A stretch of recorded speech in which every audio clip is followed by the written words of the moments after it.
ஓம் ஸ்ரீ குருப்யோ நமஹ. ஓம் ஸ்ரீமத் பகவத் கீதா. கிருஷ்ணனின் கீதையின் ஒரு துளி என்கின்ற இந்த சேனலை பார்த்து கொண்டிருக்கும் அனைத்து சகோதர சகோதரிகளுக்கும் அடியேனின் அன்பான வணக்கங்கள்.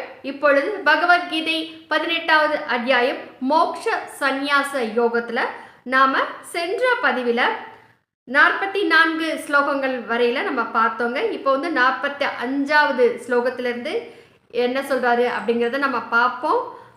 அந்த 44 ஸ்லோகங்களில் கடைசியில் என்ன பார்த்தோம் அப்படின்னா, பிராமணன், சத்திரியன், வைஷ்யன் மற்றும் 4ஆம் வர்ணத்தவர்கள் அப்படின்னு மனிதர்களை 4 பிரிவுகளாக பிரித்து அவர்களுக்கு உண்டான கடமைகள் என்ன, அந்த கடமைகள் அவங்க எப்படி எப்படி செய்யணும் அப்படிங்கிறத சொன்னார் இல்லையா. இப்போ அதைத்தான் தொடர்ந்து சொல்லிக்கொண்டே வருகிறார். அதற்கு முன்னால் ஒரு சின்ன விஷயத்தை சொல்கிறேங்க. இந்த பகவத்கீதை இப்பொழுது முடிய போகுது இல்லையா. 18 அத்தியாயம் அடுத்த பதிவோட பகவத்கீதை நிறைவடையும். அதற்கு பிறகு பகவத்கீதை இந்த பகவத்கீதை முழுவதையும் அடியேன் உங்களிடம் பகிர்ந்து கொண்டது ஒரு மிக்க ஒரு ஒரு கிடைத்தற்கரிய ஒரு பாக்கியம் அடியனுக்கு கிடைத்திருக்கிறது. அதற்கு இறைவனுக்கு அடியேனின் மனமார்ந்த நன்றிகள். மேலும் மேலும் மேலும் பாகவத கைங்கரியத்தை அடியேன் செய்வதற்கு இறைவன் அருள் புரிய வேண்டும். இந்த நல்ல வாய்ப்பை நீங்கள் தவற விட்டு விடாதீர்கள். முதல்ல நீங்கள் இந்த சேனலை பார்க்குறவங்களா இருந்தீங்கன்னா தயவு செய்து கொஞ்சம் சப்ஸ்கிரைப் செய்து கொள்ளும்படி கேட்டுக்கொள்கிறேங்க. இப்போ 45வது ஸ்லோகம். தத்தம் இயல்பான கடமைகளில் முழு முனைப்புடன் ஈடுபட்டிருக்கும் மனிதன் பகவானை அடைதலாகிற சித்தியை அடைகிறான் அப்படின்னு சொல்றாருங்க. இப்படி 4 வர்ணத்தவர்கள், இப்போ அரசர்கள் அரச கடமையை செய்யணும், பிராமணர்கள் பிராமண கடமையை செய்யணும், வைஷ்யர்கள் எப்படி செய்யணும்னா அவர்கள் வியாபாரம், தொழில் போன்ற விஷயங்களை, மாடு வளர்த்தல், விவசாயம் போன்றவற்றை செய்யணும். 4ஆம் வர்ணத்தவர்கள் பணி புரிபவர்களாக இருக்கிறார்கள் அப்படின்னு சொல்றாரு. எல்லாருமே இதில் எந்த உத்தியோகமும் உயர்ந்தது கிடையாது, தாழ்ந்ததும் கிடையாது. செய்யும் தொழிலே தெய்வம். தன்னுடைய தொழிலை தன்னு தெய்வமாக எண்ணி அதை சிரமேற்கொண்ட இறைவனினுடைய நாமத்தை சொல்லிக்கொண்டே செய்யும் பொழுது அதன் மூலமாகவே செய்யும் தொழிலின் ஒருவன் செய்யும் தொழிலின் மூலமாக கூட இறைவனுக்கு அர்ப்பணித்து செய்யும் பட்சத்தில் இறைவனை அடைகின்ற பாக்கியத்தை பெற முடியுங்க. தத்தம் இயல்பான கடமைகளில் முழு முனைப்புடன் ஈடுபட்டிருக்கும் மனிதன், இதைத்தான் சொல்றாரு. பகவானை அடைதலாகிய சித்தியை அடைகிறான். அவ்வளோதாங்க. நான் செய்யும் தொழிலை கரெக்டாக செஞ்சுட்டு இறைவனை நினச்சிட்டே செஞ்சுட்டே வந்தீங்கன்னா வாழ்நாள் முழுசாக அப்படியே செய்யணும். செஞ்சீங்கன்னா இறைவனை அடைய முடியும். தன்னுடைய இயல்பான கடமையில் கருத்துடையவன் தன் செயலை எப்படி பரமநிலையை அடைகிறானோ அந்த முறையை நீ கேள். அதை எப்படி செய்யணும் அப்படிங்கிறத கேள் அப்படிங்கிறாருங்க. எந்த பரம்பொருளில் இருந்து சகல பிராணிகளும் உண்டாயினவோ, எந்த பரமாத்மாவினால் இந்த உலகம் முழுவதுமே நிறைந்துள்ளதோ அந்த பரமாத்மாவை தன்னுடைய இயல்பான கடமைகளினால் வழிபட்டு, தன்னுடைய கடமையின் மூலமாக, தான் செய்கின்ற தொழிலின் மூலமாக, இந்த செய்யும் தொழிலை சாமி மாதிரி நினைச்சு அந்த தொழிலை செய்யணும். அப்படி செய்யும் பொழுது அது வணக்கத்திற்குரிய ஒரு செயலாகும். மனிதன் பரமசித்தியை அடைகிறான். இப்படி செய்யும் பொழுது அவன் பரமசித்தியை அடைகிறான். நல்ல முறையில் கடைபிடிக்கப்பட்ட பிறருடைய தர்மத்தை காட்டிலும் குணக்குறை உள்ளதாயிரும் தன்னுடைய தர்மம் உயர்ந்தது அப்படின்னு சொல்றாருங்க. 47வது ஸ்லோகம். இதை கொஞ்சம் கவனமா கேட்கணும். நல்ல முறையில் கடைபிடிக்கப்பட்ட பிறருடைய தர்மம் அப்படின்னு சொல்லப்படுகிறது. பிறருடைய தர்மம் நல்லது அப்படின்னு நாம நினைக்க கூடாது. இப்போ பிராமணர்கள் இருக்கும் பொழுது அவர்கள் உயர்ந்த காரியங்களை செய்கிறார்கள். ஆனா வைஷ்யர்கள் நாங்கள் மாடு மேய்க்க வேண்டி இருக்கிறதே, அதே போல 4ஆம் வர்ணத்தவர்கள் நாங்கள் பணி செய்ய வேண்டி இருக்கிறதே அப்படின்னு எல்லாம் நினைக்க கூடாது. தன்னுடைய தொழில் தன்னுடைய தொழிலே செய்யும் தொழிலே தெய்வம் அப்படின்னு தன்னுடைய தொழில் மட்டமாக நினைக்கவே கூடாதுங்க. எந்த தொழிலாக இருந்தாலும் சரி அதில் குணக்குறை இருக்கிறது என்று யாருமே நினைக்காமல் அந்த தொழிலை பயபக்தியோட செய்யணும். அதைத்தான் சொல்றாரு. தன்னுடைய தர்மம் உயர்ந்தது அப்படின்னு நினைக்கிறோம். ஏனெனில் இயல்புக்கு ஏற்ப விதிக்கப்பட்ட தன்னுடைய கடமைகளை செய்கின்ற மனிதன் பாவத்தை அடைய மாட்டான் அப்படின்னு சொல்றாருங்க. இப்ப பிணம் எரிக்கிறவர் கூட இருக்கிறான் இல்லவா.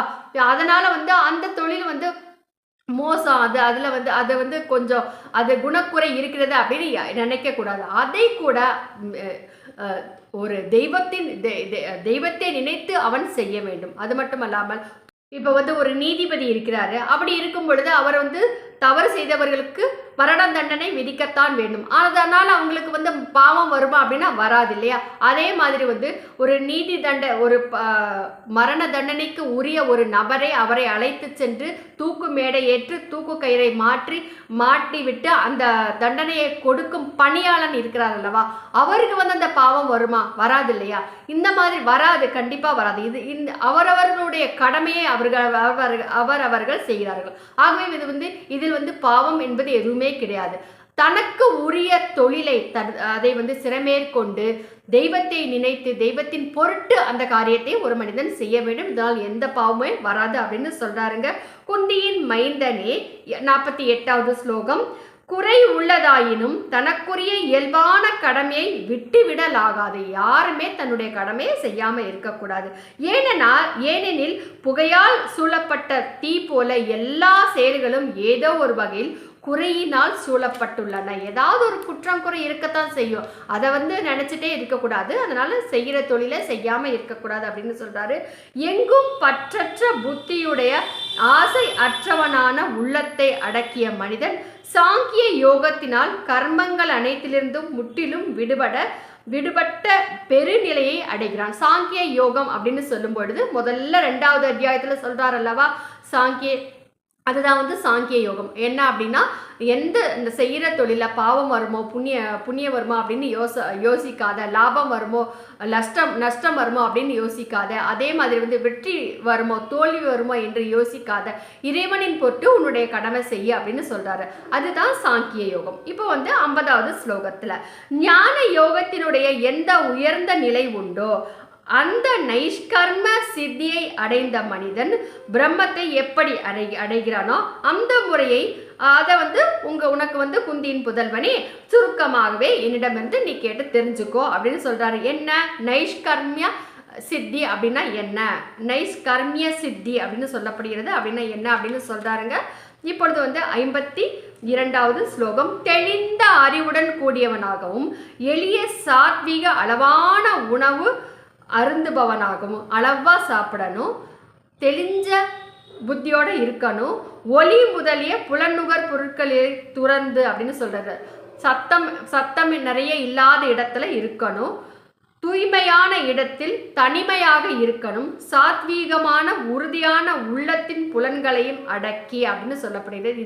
இது எல்லாம் யாருன்னா ரிஷிகள் அப்படின்னு சொல்றாங்க இல்லையா, இந்த உலக வாழ்க்கையை துறந்து தியானம் செய்கிறார்கள் அல்லவா, சித்தர்கள் எல்லாம் இருக்காங்க இல்லையா, அவங்க வந்து எப்படி இருக்கணும் அப்படின்னா புலன்களையும் அடக்கி மனம் வாக்கு உடல் ஆகியவற்றை தன்வசம் நிறுத்தி விருப்பு வெறுப்புகளை முற்றிலுமே அழித்து திடமான வைராகியத்தை அடைந்தவனாகவும் அகங்காரத்தையும் வலிமையையும் கர்வத்தையும் காமத்தையும் கோபத்தையும் சொத்து சேர்த்தல், அவங்களுக்கு வந்து அடுத்த வேளை சாப்பாட்டுக்கு கூட அவங்கக்கிட்ட சொத்து இருக்கக்கூடாது, சொத்து சேர்த்தலையும் நீக்கி எப்பொழுதும் தியான யோகத்தில் நிலைத்திருந்து மமக்காரம் அற்று சாந்தியோடு கூடியவனாகவும் உள்ளம் சச்சித் அனந்தமயமான பரபிரம்மத்தில் இரண்டர கலப்பதற்கு தகுதி பெறுகிறான். அப்படிதான் அவன் இருக்கணும் அப்படின்னு சொல்கிறாரு.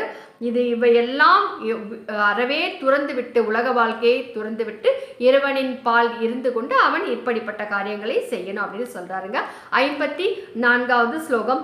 சச்சித் அனந்தமயமான பிரம்மத்தில் ஒன்றிய மன தெளிவுடைய யோகி எதற்கும் வருந்துவது இல்லை, எதையும் எதிர்பார்ப்பதும் கூட இல்லை, அனைத்து பிராணிகளிடமும் சம பாவனையோடு இருந்து கொண்டு என்னுடைய உயர்ந்த பராபக்தியை பெறுகிறான் அப்படின்னு சொல்றாருங்க. இந்த உலகத்தில் உள்ள எல்லாவற்றையுமே எல்லா பொருட்களிலுமே நீக்கமர நிறைந்திருக்கும் இறைவனை அவர்கள் பார்த்து அந்த ஒரு மன ஆனந்தத்திலேயே அவர்கள் லயித்து பராபக்தியை அடைகிறாங்க அப்படின்னு சொல்றாரு. அந்த பராபக்தியின் மூலம் அவன் பரமாத்மாவான என்னை யார் அப்படின்னு தெரிஞ்சுக்கிட்டு எத்தன்மையுள்ளவன் அப்படின்னு புரிஞ்சுக்கிட்டு உள்ளது உள்ளபடியே தத்துவ ரீதியாக அவங்க தெரிஞ்சுக்கிறான். அந்த பராபக்தியின் மூலமாக என்னை தத்துவ ரீதியாக அறிந்து அக்கணமே என்னுடன் ஐக்கியமாகி விடுகிறான். உன்னோட ஒன்றோட ஒன்றுடன் கலந்து விடுகிறான் அப்படின்னு சொல்றாரு. 56வது ஸ்லோகம். என்னையே புகழாக கொண்ட கர்மயோகி எல்லா கர்மங்களையும் எப்பொழுதும் செய்து கொண்டு இருந்தாலும் எனது அருளால் நிலையான என்றும் உள்ள அழியாத பரமபதத்தை அடைகிறான் அப்படின்னு சொல்றாருங்க. 57வது ஸ்லோகம். எல்லா கர்மங்களையும் மனப்பூர்வமாக என்னிடம் அர்ப்பணம் செய்து அப்படியே சம புத்தியாகிய யோகத்தை கடைபிடித்து என்னையே அடைக்கலமாக கொண்டு மேலும் எப்பொழுதும் என்னிடமே உள்ளம் பதிப்பவனாக இருப்பாயாக அர்ஜுனா அப்படின்னு சொல்றாரு. என்னிடமே உள்ளம் பதித்தவனாக நீ எனது அருளால எல்லா இன்னல்களையும் எளிதில் கடந்து விடுவாய். பக்கத்திலே இருந்து இந்த போர் புரிவதற்கு எல்லா உதவிகளையும் செஞ்சு அவரே பக்கத்துல இருந்து காப்பாத்துறாரு அல்லவா, அதுதான் சொல்றாரு. பக்கத்திலே இருந்து நானே உன்னை எல்லா வேலையும் செய்ய வச்சிருவேன், உன்னை காப்பாத்துவேன். மேலும் அகங்காரத்தின் காரணமாக என்னுடைய சொற்களை கேளாமல் நீ போய்விட்டேனா நீ அழிஞ்சு போயிடுவ. அதாவது உனக்கு பெருநிலை பெறமாட்டா, பெருநிலையான ஐக்கிய நிலை என்னோட கலக்க மாட்டா அப்படின்னு சொல்றாரு. எந்த அகங்காரத்தின் வசப்பட்டு நீ நான் யுத்தம் செய்ய மாட்டேன் என்று நினைக்கிறாயோ உன்னுடைய இந்த தீர்மானம் பொய்யானது. ஏனெனில் உன்னுடைய இயல்பு உன்னை வலுவில் போரில் ஈடுபடுத்தும். இப்போ ஒரு சிலருக்கு நம்முடைய நடைமுறை வாழ்க்கையிலேயே பலர் இருக்கிறார்கள்ங்க.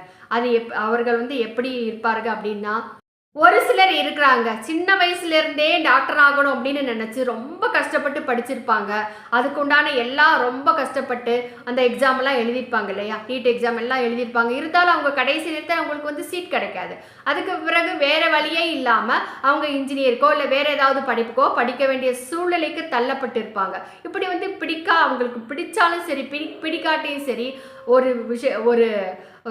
ஒரு விஷயத்தினால தள்ளப்பட்டு அவர்கள் என்ன அதை செய்யணுமோ அதைத்தான் செய்ய வேண்டிய கட்டாய சூழ்நிலைக்கு ஆளாக்கப்பட்டு இருப்பார்கள். இது படிப்பாக இருந்தாலும் சரி, ஒரு சிலருக்கு அவங்க பிடிக்காத தொழிலை செஞ்சுட்டு இருப்பாங்க, ஒரு சிலர் பிடிக்காத மனைவியுடன் வாழ்ந்து கொண்டிருப்பார்கள், ஒரு சிலருக்கு பிடிக்காத ஊர், இப்படி பல பிரச்சனைகளோடு அவங்க இருப்பாங்க. இதைத்தான் கிருஷ்ணர் சொல்றார். என்ன என்றால், குந்தியின் மைந்தனே, அறிவு மயக்கத்தின் காரணமாக நீ எந்த செயலை செய்வதற்கு விரும்பவில்லையோ அதையும் உன்னுடைய இயல்பான கர்ம வினையினால் கட்டுப்பட்டு உன் வசம் இழந்து செய்ய போகிறாய் அப்படின்னு சொல்றாருங்க. அதுதாங்க நமக்கும் சொல்லப்படுகிறது. இது அர்ஜுனனுக்கு மட்டுமல்ல. என்ன சொல்றாரு அப்படின்னா, வேற வழி நாம் எதை நினைக்கிறோமா, நாம் எதை ஆசைப்படுகிறோமா அது நமக்கு கிடைக்காது. ஆனால் ஆசைப்படாத ஒரு சில விஷயங்களை வாழ்நாள் முழுவதுமே அதை ஏற்றுக்கொண்டு வாழ வேண்டிய கட்டாய சூழ்நிலைக்கு தள்ளப்படுகிறோம். இதுதான் கர்ம வினையின் காரணமாக கட்டுப்பட்டு உன்வசம் இழந்து அப்படிப்பட்ட வாழ்க்கையை நம்ம வாழ்ந்தே ஆகணும், வேற வழி இல்லையே. அதே மாதிரி தான் அவர் சொல்றாரு, நீ நினைக்கிற போர் செய்ய மாட்டேன்னு, ஆனா அந்த கட்டாய சூழ்நிலைக்கு நீ தள்ளப்பட்டு கண்டிப்பாக போர் செய்யத்தான் போகிறாய் அர்ஜுனா அப்படின்னு சொல்கிறாரு. அர்ஜுனா 61வது ஸ்லோகம். உடல் என்கின்ற இயந்திரத்தில் ஏற்றி வைக்கப்பட்டுள்ள அனைத்து பிராணிகளையும் அந்தர்யாமியாக பகவான் தன்னுடைய மாயையினால் அவரவர்கள் கர்ம வினைக்கு ஏற்றவாறு சுழல செய்து கொண்டு அனைத்து பிராணிகளுடைய இதயத்திலும் வீற்றிருக்கிறார். நமக்கு என்ன வேணும் அப்படிங்கிறத நாம் முடிவு செய்யக்கூடிய தகுதி நமக்கு கிடையாதுங்க. கர்ம வினைக்கு ஏற்றபடி நமக்கு என்ன கிடைக்குமோ அதுதான் கிடைக்கும். அதைத்தான் பகவான் கிருஷ்ணர் சொல்கிறாரு. அதை மனப்பூர்வமாக நாம் நேசிக்க கற்றுக்கொண்டால் வாழ்க்கையில் எல்லாமே சந்தோஷம்தாங்க. இதற்கு பிறகு 62வது ஸ்லோகத்துல பகவான் கிருஷ்ணர் என்ன சொல்றாரு அப்படிங்கிறத நாம அடுத்த பதிவில் பார்ப்போம். மீண்டும் ஒரு முறை சொல்லிக்கொள்கிறேன். அடுத்தது கருட புராணம் ஆரம்பத்திலிருந்து கடைசி வரை கதையாக கூறப்படும். மிகவும் சுவாரஸ்யமான கருட புராணத்தை கேட்க அடியனுடைய சேனலை சப்ஸ்கிரைப் செய்து கொள்ளுங்கள் என்று கூறி விடைபெறும் இவள் தமிழ்நாடு மதுரையில் மதுரை கல்லூரி அருகே ஜீவசமாதி அடைந்துள்ள ஸ்ரீ சிவானந்த சரஸ்வதி சுவாமிகளின் பேத்தி ரஜுலா விஜயராகவன். நன்றி.